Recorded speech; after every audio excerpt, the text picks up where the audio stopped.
오늘은 사무엘상 두 번째 시간을 가지도록 하겠습니다. 41페이지와 성경책을 준비해 주시면 되도록 하겠습니다. 사무엘상 여기 책은 41페이지에 있습니다. 43페이지부터 저번에 2장까지 했으니까 43페이지부터 진행하도록 하겠습니다.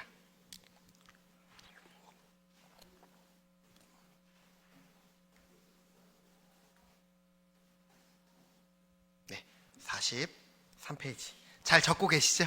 거기 꼼꼼하게 적으시면서 따라오시면 됩니다. 성경 같이 읽으시면서.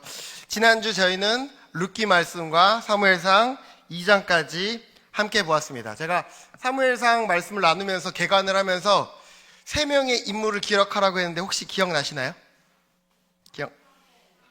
누가 있었죠? 사무엘과 사울과 다윗만 기억하시면 나는 사무엘상 다 알고 있다고 기억하셔도 됩니다. 한번 화면 띄워주시겠습니까? 화면을 보면 사무엘상 저번에 제가 같이 봤는데 제가 사무엘과 사울과 다윗만 기억하시면 된다고 했습니다. 네, 사무엘은 1장부터 7장까지 기록되어 있으며 사울은 8장부터 15장까지 그 기록이 남아 있으며 다윗은 16장부터 31장까지 나와 있습니다. 네, 사무엘은 어떤 사람이었습니까? 이스라엘의 마지막 사사였으며 선지자였다는 것입니다. 한나의 눈물의 기도를 통해 사무엘이 태어났으며 영적인 리더자로서 이스라엘을 다스리고 이스라엘의 1대 왕과 2대 왕에게 기름을 부어준 자였다는 것입니다. 그러면 사울은 어떤 자였습니까? 사울은 첫 번째 이스라엘의 왕으로 세워진 자였습니다.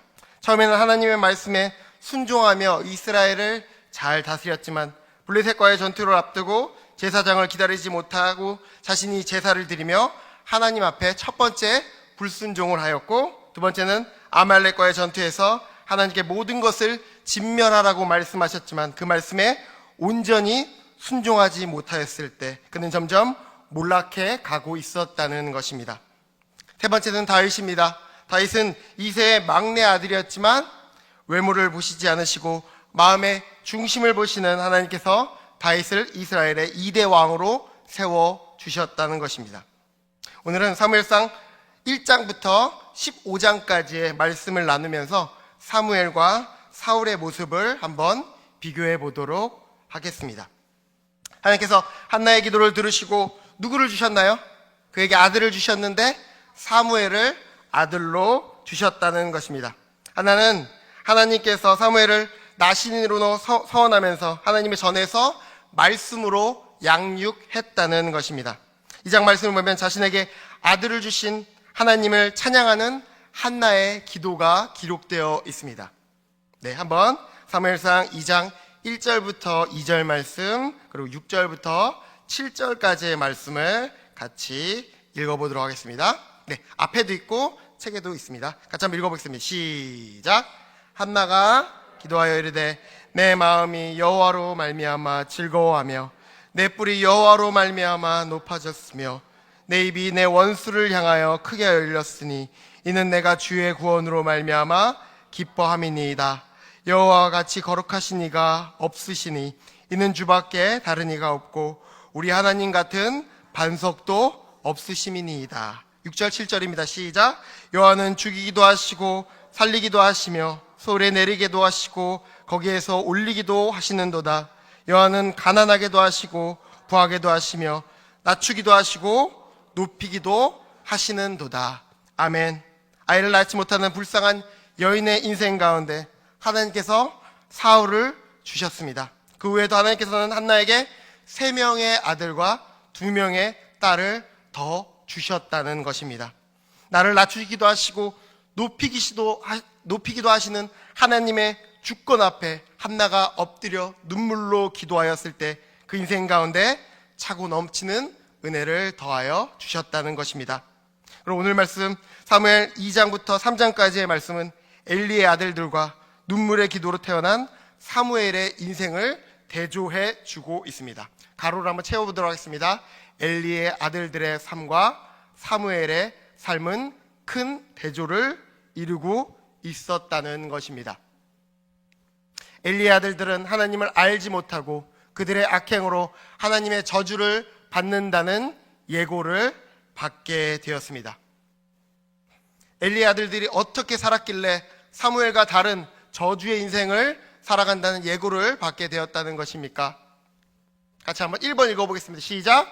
여호와의 제사를 멸시하였으며 회막문에서 수종드는 여인들과 동침을 하였으며 자기 아버지의 말을 듣지 아니하였다는 것입니다. 여호와의 제사를 멸시하고 회막에 드는 여인들과 동침하며 아버지의 말씀에 순종하지 않을 때 그는 하나님 가운데 저주가 예고되었다는 것입니다. 이렇게 엘리의 아들들이 부패하게 된 결정적인 이유는 무엇입니까? 사무엘상 3장 13절 말씀 보면 자기의 아들들이 저주를 자청하되 금하지 아니하였음이니라. 엘리가 자기의 아이들이 하나님의 말씀 앞에 서 있지 않는 것을 보면서도 그를 금하지 않았다는 것입니다. 엘리는 부모로서 바르게 양육하지 못했던 것입니다. 지난번에도 나누었던 것처럼 자녀는 하나님께서 우리에게 주신 기업이라는 것입니다. 금이야 오기야 아끼면서 키우는 것이 아니라 하나님의 말씀으로 바르게 가르치며 기도로 양육해야 된다는 것입니다. 우리의 자녀를 하나님이 우리에게 주신 아름다운 기업으로 여기며 아름답게 성장시켜야 하며 하나님의 말씀 위에 독립적인 존재로 키워내야 된다는 것입니다. 그렇다면 사무엘은 어떤 삶을 살아갔습니까? 그는 어려서부터 예고됐습니다. 사무엘은 어려서부터 하나님을 섬기며 자라서 하나님과 사람들 앞에서 은총을 받았다는 것입니다. 성경은 사무엘에 대해서 어떻게 말해주고 있습니까? 첫 번째, 사무엘은 어려서부터 하나님께 제사를 드리며 그분을 섬기는 삶을 살아갔습니다. 말씀을 가까이 하고 예배 시종을 도우면서 하나님을 바라보는 어린아이의 시절을 보냈다는 것입니다. 두 번째, 사무엘은 자라면서 하나님과 사람들에게 더욱 은총을 받았다는 것입니다. 하나님만 바라보는 것이 아니라 사람들에게도 은총을 받는 바른 하나님의 자녀로 성장했다는 것을 우리에게 말해주고 있습니다. 세 번째는 하나님께서 사무엘을 부르셔서 선지자로 세우시고 온 이스라엘을 그가 하나님의 선지자로 든든히 세워짐을 알게 하셨다는 것입니다. 한나가 사무엘을 나실인으로 그 아들을 서원하였을 때 하나님께서 선지자였고 제사장이었던 사무엘을 키워주셨다는 것입니다. 그리고 3장 말씀을 보면 하나님께서 사무엘을 부르시는 장면이 나옵니다. 사무엘은 어려서 하나님의 말씀을 알지 못하여서 그 부름이 제사장이 부르는 줄 알고 3번이나 그에게 나아갔을 때 그 모습을 바라보며 엘리는 하나님께서 사무엘을 부르셨다는 것을 알았다는 것입니다. 그래서 하나님께서 부르실 때 이렇게 반응하라고 말했습니다. 사무엘상 3장 7절에서 9절 말씀을 찾아서 한번 읽어보겠습니다. 사무엘상 3장 7절에서 9절입니다. 시작. 사무엘이 아직 여호와를 알지 못하고 여호와의 말씀도 아직 그에게 나타나지 아니한 때라. 여호와께서 세 번째 사무엘을 부르시는지라. 그가 일어나 엘리에게로 가서 이르되 당신이 나를 부르셨기로 내가 여기 있나이다 하니 엘리가 여호와께서 이 아이를 부르신 줄을 깨닫고 사무엘에게 이르되 가서 누웠다가 그가 너를 부르시거든 내가 말하기를 여호와여 말씀하옵소서 주의 종이 듣겠나이다 하라 하니 이에 사무엘이 가서 자기 처소에서 누우니라. 아멘. 하나님께서 사무엘을 부르시고 이스라엘의 영적인 리더자로 세워주셨던 것처럼 우리도 부르고 계신다는 것입니다. 하나님의 말씀 앞에서 여호와여 말씀하옵소서 주의 종이 듣겠나이다 고백하며 하나님의 부르심 앞에 순종하는 우리 모두가 되기를 간절히 소망합니다. 세 번째는 이스라엘 백성은 전쟁터에서 블레셋에게 언약궤를 빼앗겼다가 다시 찾고 블레셋의 전투에서 승리를 하게 되었다는 것입니다. 이스라엘 백성들은 블레셋과 싸우러 전쟁터에 나갈 때 언약궤를 가져갔다가 전쟁에 패하여 언약궤를 뺏기게 되었다는 것입니다. 그들은 하나님께 물어보지도 않고 전쟁에 나갔고 언약궤를 전쟁터에 가지고 가는 어리석은 결정을 내리게 되었다는 것입니다. 그들은 하나님 대신에 언약궤를 의지하고 있었던 것입니다. 하나님이 아닌 언약궤만 있으면 블레셋과의 전투에서 승리할 것이라고 그들을 그 언약궤를 의지하고 있었던 것입니다. 그 결과 많은 생명을 잃게 되었고 언약궤를 블레셋에게 빼앗기는 수모를 당하게 되었다는 것입니다. 엘리는 언약궤를 뺏긴 사실과 자기의 두 아들 홈니와 비느하스가 죽은 소식을 듣고 충격으로 죽고 그의 며느리도 출산하다가 죽고 아이의 이름을 이가봇, 영광이 없다라고 짓게 되었다는 것입니다. 언약궤를 빼앗겼기 때문에 하나님의 영광이 떠난 것이 아니라 이스라엘의 범죄로 인하여 하나님의 영광이 떠나가게 되었고 그로 인하여 언약궤 또한 빼앗기게 되었던 것입니다. 하나님의 임재를 상징하는 법궤를 블레셋에게 빼앗기게 되었습니다. 사무엘상과 사무엘하 말씀을 보면 법궤의 이동 경로를 우리에게 말해주고 있습니다. 법궤가 어떻게 이동하게 되었습니까? 앞에 사진을 보면 처음에 실로에서 언약궤를 가지고 블레셋과 전투를 하기 위해 있었다는 것입니다. 하지만 하나님의 손이, 하나님의 능력이 그들과 함께하지 못하자 블레셋과의 전투에서 패배하게 되었고 언약궤를 빼앗겨서 에베네셀로 빼앗겨서 지금 아스돗, 다곤 신전이 있는 곳까지 빼앗기게 되었다는 것입니다. 하나님의 언약궤를 다곤 신전에 함께 두었는데 다곤 신상의 머리가 땅에 닿았고 머리와 두 손목이 끊어져 있는 모습을 보며 블레셋 사람들은 두려워하기 시작했습니다. 이렇게 한번 적어보시겠습니까? 실로 땡하고 그 다음에 에베네셀 땡하고 아스돗 이렇게 하면은 언약궤의 경로를 같이 볼 수 있습니다. 네, 실로에서 시작해서 에베네셀로 갔다가 에베네셀에서 다곤의 신전이 있는 아스돗까지 빼앗기게 되었다는 것입니다. 다곤 신상이 있는 곳에서 같이 놓았는데 하나님의 언약궤로 인해서 다곤 신상의 머리가 땅에 닿게 되었고 머리와 손목이 끊어져 있는 그 모습을 보며 블레셋 사람들은 마음 가운데 두려운 마음을 갖게 되었습니다. 그리고 아스돗 땅에 독한 종기 재앙이 내리자 그들은 언약궤를 어디로 옮겼습니까? 가드로 옮기게 되었습니다. 가드로 옮겼을 때 어떤 일이 벌어졌습니까? 가드로 옮겼을 때도 작은 자와 큰 자에게 모두 또 독한 종기가 임하게 되었다는 것입니다. 그들은 하나님의 언약궤를 두려워하기 시작했습니다. 그래서 에그론으로 옮겨서 후에게 그 수레를 지은 다음에 이 언약궤가 벳세메스로 가면은 하나님께서 우리를 벌하신다고 느꼈다는 것입니다. 그래서 그 암소가 어디로 가나 봤더니 어디로 가고 있습니까? 하나님의 언약궤가 벳세메스로 가게 되었다는 것입니다. 이 일이 우연히 일어나는 것이 아니라 하나님을 두려워하지 않는 백성 그 블레셋을 하나님께서 심판하셨다는 것입니다. 벳세메스에 그 언약궤가 도착하자 사람들은 그 언약궤를 들여다보게 되었고 그로 인해서 5만 70명이 죽게 되었다는 것입니다. 그 이후에 기럇 여아림에서 20년 동안 언약궤가 있게 되었습니다. 여기까지가 사무엘상에 기록되어 있는 내용이라는 것입니다. 그리고 사무엘 하에서는 그 언약궤를 이제 다윗의 성으로 옮기는 내용이 나옵니다. 기럇 여아림에서 20년 동안 있었기 때문에 다윗이 아름다운 성전을 짓고 이제 그 언약궤를 나의 성으로 옮기자 했는데 어떻게 됐습니까? 옮기던 가중에 그 타작마당에서 나곤의 타작마당에 이르렀을 때 복궤가 떨어지지 않게 붙잡다가 우사가 죽게 되었다는 것입니다.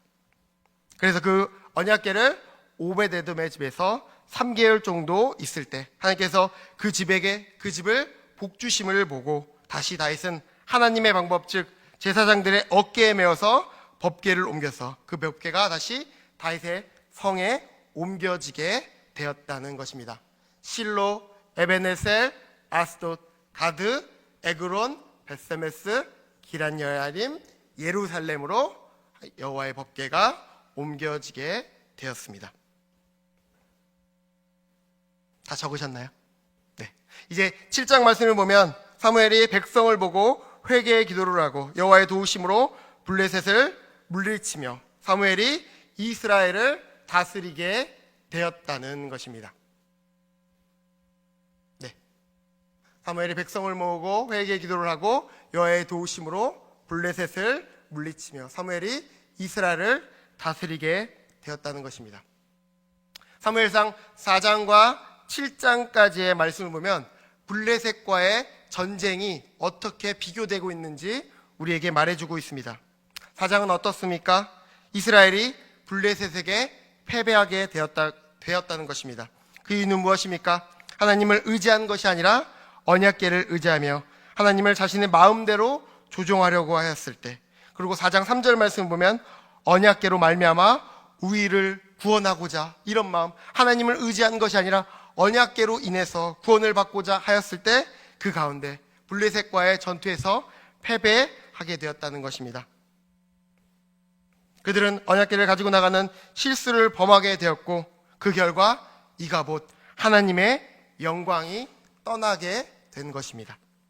그렇다면 7장 말씀은 어떻습니까? 이스라엘 백성들이 미스바에 모여서 하나님께 간절히 회개하며 하나님의 은혜를 구할 때 블레셋과의 전쟁에서 승리하게 되었다는 것입니다. 사무엘은 돌을 쌓고 에벤에셀이라고 불렀습니다. 그 뜻은 무엇입니까? 여호와께서 여기까지 우리를 도와주셨다는 것입니다. 하나님을 의지하고 하나님의 은혜를 바라볼 때 에벤에셀, 여호와께서 여기까지 우리를 도와주셨다는 것입니다. 이 모습을 통해서 우리는 어떤 것을 깨달을 수 있습니까? 교훈 함께 읽어보도록 하겠습니다. 시작. 우리를 지금까지 인도하시는 하나님의 신실하심을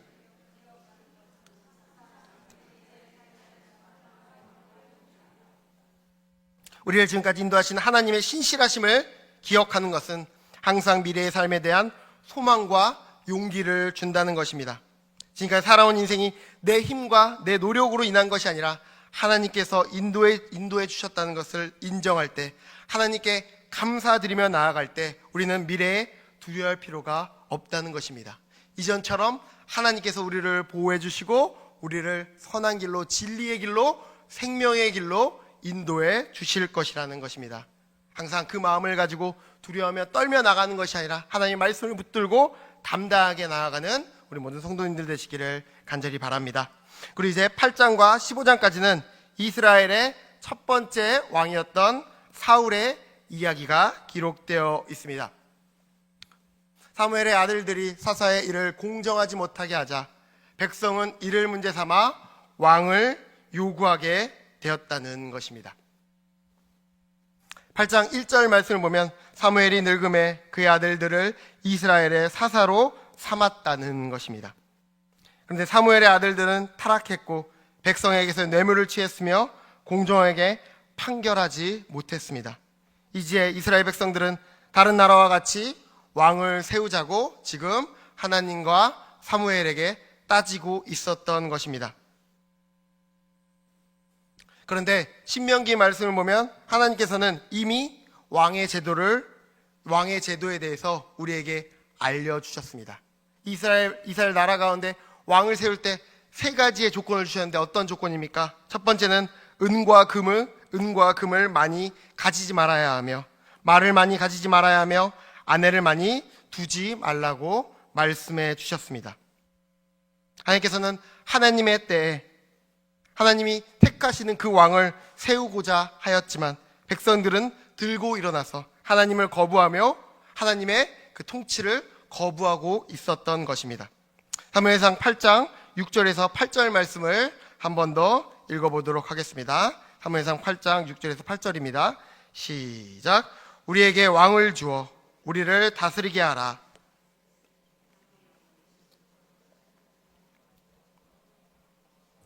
여호와께서 사무엘에게 이르시되 백성이 내게 한 말을 다 들으라. 이는 그들이 너를 버림이 아니요 나를 버려 자기들의 왕이 되지 못하게 함이니라. 내가 그들을 애굽에서 인도하여 낸 날부터 오늘까지 그들이 모든 행사로 나를 버리고 다른 신들을 섬김같이 내게도 그리 하는도다. 아멘. 이스라엘은 더 이상 하나님의 통치를 거부했던 것입니다. 그래서 사무엘을 통해서 왕이 세워지는데 너희의 자녀들은 왕의 종이 될 것이며 너의 소득의 11조를 바쳐야 한다는 말을 들었지만 그들은 사무의 말을 듣기를 거부하였으며 계속 왕을 세워주실 것을 요구했다는 것입니다. 두 번째입니다. 하나님께서 사무엘에게 사울을 왕으로 세우라고 명령하시고 사무엘은 사울에게 기름을 부어 왕으로 세워주셨다는 것입니다.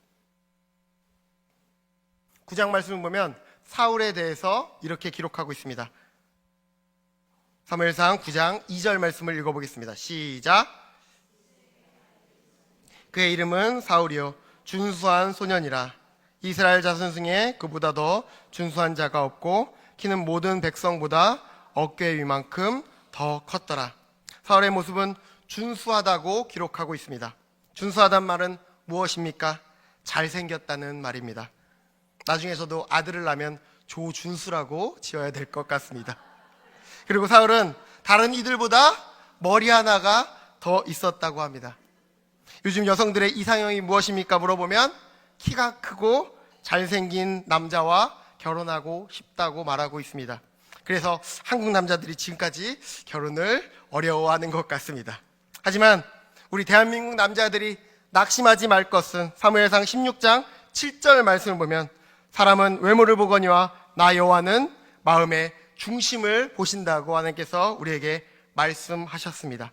대한민국 여자들은 외모를 볼지라도 우리 하나님은 남자들의 마음의 중심을 보신다는 것입니다. 제 아내도 제 마음이 그렇게 예쁘다고 말하고 있습니다.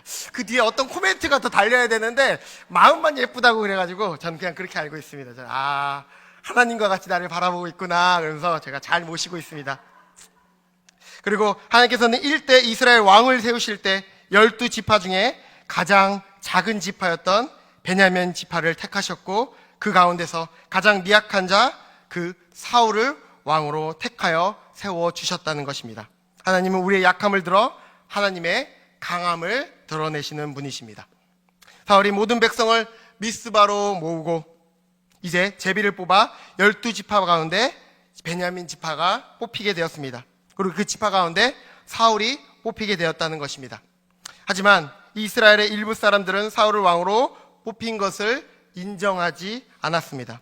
하지만 사울이 암몬과의 전투에서 대승을 거두자 그의 모든 사람들이 사울을 왕으로 인정하기 시작했다는 것입니다. 사무엘은 사울에게 기름을 부어 미스바에서 백성에게 그 왕으로 소개한다. 사무엘은 전쟁에서 승리한 사울을 왕으로 삼고 사무엘은 백성에게 고별사를 하게 되었습니다. 사울이 이스라엘 백성들에게 인정을 받자 이제 사무엘이 물러나며 고별사를 남기게 되었다는 것입니다. 사무엘의 고별사는 백성에게 마음을 다하여 여호와를 섬기고 청종하라고 권하고 있었다는 것입니다. 사무엘상 12장 21절에서 25장까지의 사무엘의 고별사를 한번 읽어보도록 하겠습니다. 사무엘상 12장 21절에서 25절입니다.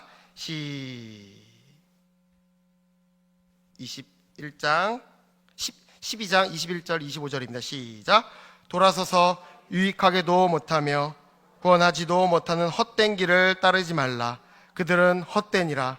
여호와께서는 너희를 자기 백성으로 삼으신 것을 기뻐하셨으므로 여호와께서는 그의 크신 이름을 위해서라도 자기 백성을 버리지 아니하실 것이요 나는 너희를 위하여 기도하기를 쉬는 죄를 여호와 앞에 결단코 범하지 아니하고 선하고 의로운 길을 너희에게 가르칠 것인지 너희는 여호와께서 너희를 위하여 행하신 그 큰 일을 생각하며 오직 그를 경외하며 너희 마음을 다하여 진실히 섬기라. 만일 너희가 여전히 악을 행하면 너희와 너희 왕이 다 멸망하리라. 사무엘은 고별사를 통해서 오직 하나님을 바라보며 하나님을 섬기라고 말해 주었다는 것입니다.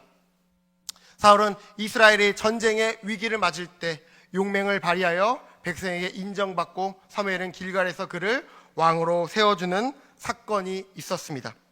하지만 13장 말씀을 보면 고별사를 통해서 그 말씀을 나눠주었습니다. 그렇지만 사무엘은 사울의 지속적인 경거망동과 불순종에 대한 사울이 왕의 자리에서 내려가게 될 것을 경고하고 있습니다. 사무엘이 사울을 1대 왕으로 세웠지만 암몬과의 전쟁에서 승리하여서 모든 이스라엘 백성 가운데 인정받게 되었지만 13장과 15장의 말씀을 보면 사울의 범죄가 기록되고 있었다는 것입니다. 지속적인 경거망동과 불순종에 대한 사울의 왕의 자리에서 내려갈 될 것을 사무엘은 사울에게 지속적으로 말해 주었습니다. 사울의 첫 번째 불순종은 무엇이었습니까? 사울은 블레셋과의 싸움을 앞두고 불안해하여 사무엘을 기다리지 못하고 자신이 제사의식을 거행하는 망령된 행동을 행했다는 것입니다. 사무엘상 13장 8절에서 13절까지의 말씀을 읽어보겠습니다. 13장 8절에서 13절입니다. 이레 동안 기다렸으나 사무엘이 길갈로 오지 아니하매 백성이 사울에게서 흩어지는지라. 사울이 이르되 번제와 화목제물을 이리로 가져오라 하여 번제를 드렸더니 번제 드리기를 마치자 사무엘이 온지라.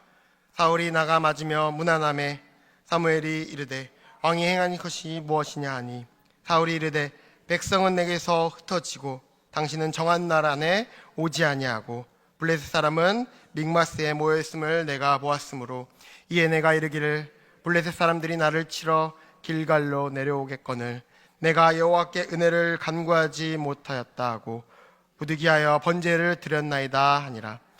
사무엘이 사울에게 이르되 왕이 망령되이 행하였도다. 왕이 왕의 하나님 여호와께서 왕에 내리신 명령을 지키지 아니하였도다.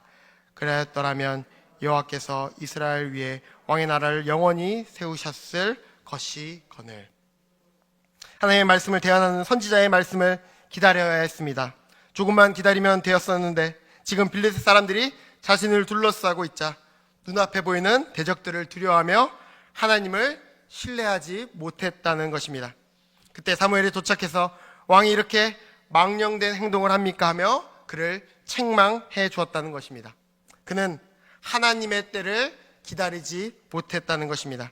그분의 뜻을 구하지 않았으며 하나님의 말씀에 온전히 순종하지 못했다는 것입니다. 하나님의 말씀을 따라 산다는 것은 지금까지의 내 경험과 내 힘과 내 능력을 내려놓고 오직 하나님의 큐사인에 맞춰 살아가야 한다는 것입니다. 하나님의 사인이 없을 때 우리는 한 발자국도 움직이면 안 된다는 것을 우리에게 말해주고 있습니다. 사울의 아들 요나단은 블레셋과의 싸울 때 여호와의 함께하심을 믿고 용맹하심을 드러내어 승리를 거두게 되었습니다. 14장 6절 말씀을 보면 요나단이 자기의 무기를 든 소년에게 이르되 우리가 이 할례 받지 않은 자들에게 건너가자. 여호와께서 우리를 위하여 일하실까 하노라. 여호와의 구원은 사람이 많고 적음에 달리지 아니하였느니라. 다윗도 골리앗과 싸울 때 이와 같은 고백을 했다는 것입니다. 사무엘상 17장 47절을 한번 찾아서 한번 읽어보도록 하겠습니다. 사무엘상 17장 47절, 다윗과 골리앗의 싸움 가운데 다윗이 하나님을 의지하며 선포했던 말입니다. 함께 읽어보겠습니다. 시작. 또 여호와의 구원하심과 칼과 창에 있지 아니함을 이 무리에게 알게 하리라. 전쟁은 여호와께 속한 것인즉 그가 너희를 우리 손에 넘기시리라. 아멘. 요나단과 다윗이 하나님을 의지하며 하나님을 바라보며 선포하며 나아갔던 것처럼 우리는 모든 영적 싸움 가운데서 사람이 많고 적음에 있지 아니하고 이 전쟁이 여호와께 속하였음을 믿고 선포하며 나아갈 수 있어야 된다는 것입니다. 우리가 하나님을 의지할 때 하나님께서 우리 삶 가운데 승리하게 하실 것입니다. 하지만 우리가 하나님을 의지하지 못하고 하나님의 말씀에 순종하지 못할 때 우리는 이 땅 가운데서 패배할 수밖에 없다는 것입니다. 사울은 지금 승리에 도취하여 내가 내 원수에게 보복할 때까지 백성들에게 금식하라고 말해주고 있었습니다. 이를 어기는 자에게는 저주를 맹세하였습니다. 요나단은 부지 중에 이를 어기게 되었고 백성들의 지지를 얻어서 죽음 가운데서 죽음을 면하게 되었다는 것입니다. 백성에게 금식을 명하는 사울의 모습을 볼 수 있습니다. 사무엘상 14장 24절의 말씀을 보면 사울은 내가 내 원수에게 보복하는 때까지 백성들에게 금식하라고 말하고 있습니다. 우리말 성경에는 사울의 1인칭 대명사가 2번이나 기록되어 있으며 영어 성경에는 myself라는 단어가 한 번 더 기록되어 있다는 것입니다. 사울은 하나님의 명예나 국가적 안위에는 관심이 없었고 자신의 이기적인 교만에 사로잡혀 있었다는 것입니다. 전쟁에서 싸우는 군사들에게 음식을 먹이고 힘을 북돋아 줘야 하는데 그는 어리석은 맹세를 하고 있었다는 것입니다. 15장 말씀을 보면 사무엘의 핵심장으로서 사울에서 다윗으로 왕권이 넘어가는 결정적인 사건이 기록되어 있습니다. 사울은 아멜렉을 진멸하라는 하나님의 명령을 어기고 타협하고 불순종에 이르게 되었습니다. 하나님의 마음을 슬프게 했었다는 것입니다. 사무엘상 15장 2절과 3절 말씀을 한번 더 읽어보겠습니다. 15장 2절부터 3절입니다. 시작. 만군의 여호와께서 이같이 말씀하시기를 아말렉이 이스라엘에게 행한 일 곧 애굽에서 나올 때 길에서 대적한 일로 내가 그들을 벌하노니 지금 가서 아말렉을 쳐서 그들의 모든 소유를 남기지 말고 진멸하되 남녀와 소와 젖 먹는 아이와 우양과 낙타와 나귀를 죽이라 하셨나이다. 하나님께서는 분명히 아말렉과의 전투에서 모든 것을 진멸하라고 우리에게 말씀해 주셨습니다. 하지만 사울은 아말렉과의 전투를 이기고 자신을 위한 기념비를 세웠으며 양과 소 가운데 좋은 것을 끌고 왔고 아말렉 왕 아각을 죽이지 않고 생포해서 왔다는 것입니다.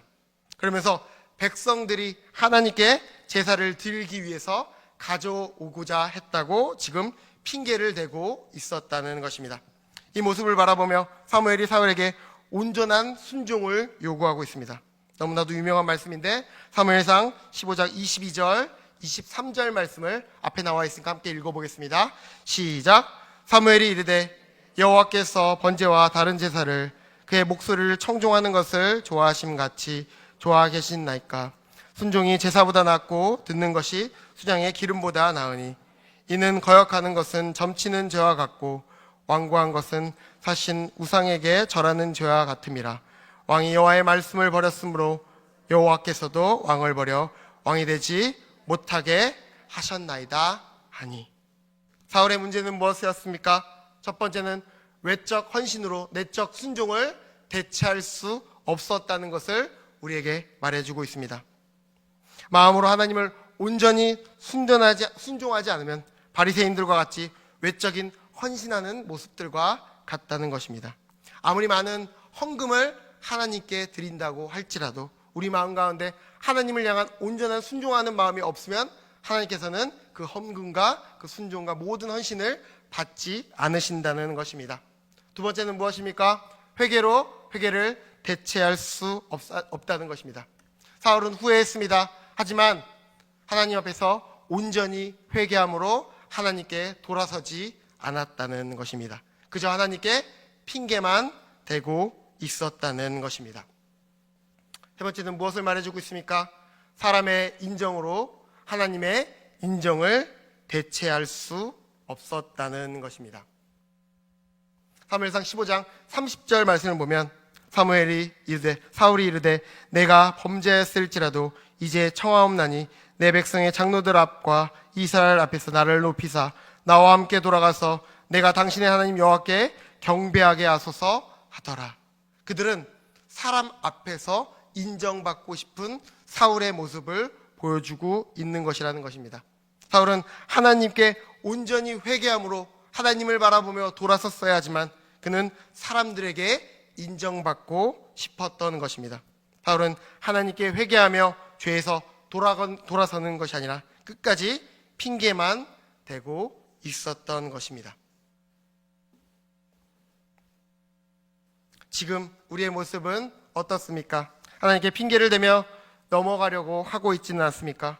사울과 다윗의 결정적인 차이는 바로 하나님 앞에서 죄를 범하였을 때 사울은 핑계를 대고 있지만 다윗은 하나님께 나아가 회개함으로 죄에서 돌아섰다는 것입니다.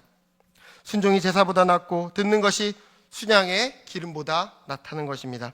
하나님께서는 우리의 외모를 보시지 않으시고 우리 마음의 중심을 보고 계십니다. 오늘 사무엘상 말씀을 마음에 묵상하고 새김으로 하나님 앞에서 순종의 제사를 올려드리는 모든 성도님들 되시기를 원합니다. 우리의 그 마음의 중심을 보시는 하나님을 바라보며 더 이상 외적인 것으로 하나님을 바라보는 것이 아니라 마음의 중심으로 하나님을 바라보며 영과 진리로 하나님을 바라보고 예배하는 모든 성도님들 되시기를 간절히 소망합니다. 오늘 말씀을 기억하면서 함께 기도함으로 나아가도록 하겠습니다. 사랑의 하나님, 순종이 제사보다 낫다고 말씀하시는 하나님께 온전한 예배를 드리며 신령과 진정으로 영과 진리로 하나님을 예배하는 인생 살아갈 수 있도록 인도하여 주시옵소서. 외모를 보시 않으시고 우리의 마음의 중심을 보시는 하나님, 바리새인과 같이 외적인 것을 하나님께 보이려고 노력하는 것이 아니라 온전히 주님을 바라보며 하나님 다윗과 같이 사무엘과 같이 하나님을 예배하는 삶 살아갈 수 있도록 인도해달라고 함께 주님을 바라보며 기도하며 나아가도록 하겠습니다. 기도하겠습니다.